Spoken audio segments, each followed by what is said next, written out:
یہ کائنات خود بخود وجود میں نہیں آئی، بلکہ اس کو بنانے والی اللہ تعالیٰ کی ذات موجود ہے۔ جو خود بخود وجود میں آئے، جو خود بخود وجود میں آئے، اس کا معنی یہ ہے کہ وہ محتاج نہیں، حالانکہ کائنات کا ہر ذرہ اللہ کا محتاج ہے۔ تو بغیر وجود میں لانے والے کے مخلوقات میں سے کوئی بھی چیز موجود نہیں ہو سکتی۔ ایسا ممکن ہی نہیں ہے کہ کوئی چلانے والا نہ ہو اور کشتی چل جائے، کوئی ڈبونے والا نہ ہو اور ڈوب جائے، ایسا ممکن ہی نہیں ہے۔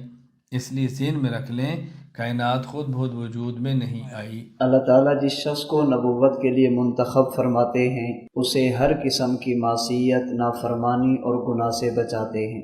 یہ عقیدہ دلائل نقلیہ اور دلائل عقلیہ دونوں سے ثابت ہے کہ کسی نیک ولی کے پاس جا کر دعا کرانا یہ بھی توسل ہے، اپنے کسی نیک عمل کو راہ خدا میں پیش کر کے دعا کرنا یہ بھی توسل ہے، یا کسی نبی، ولی یا نیک صالح ہستی کو اپنی دعا میں خدا کے سامنے پیش کرنا کہ اس کی برکت سے، اس کے وسیلہ سے، اس کے طفیل سے میری دعا قبول ہو جائے، ان تین چیزوں کے مجموعہ کا نام توسل شرعی۔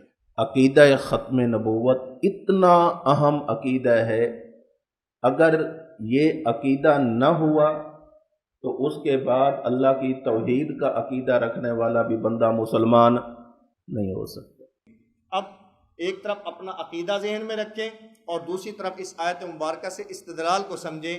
ہمارا نظریہ یہ ہے کہ یہود قتل کرنا چاہتے تھے لیکن قتل میں کامیاب نہ ہو سکے، اللہ رب العزت نے ان کو زندہ اٹھا لیا اور قرب قیامت میں واپس تشریف لائیں گے۔ پھر ہمارا عقیدہ تو یہ ہے کہ یعنی میت کا روح کے ساتھ تعلق بحال کیا جاتا ہے، اور وہ ایک نوع من الحیات، ایک حیات کی ایک نوع ہوتی ہے، حیات کی ایک قسم ہوتی ہے جس کی بنیاد پر اس کو ثواب اور عذاب ہوتا ہے۔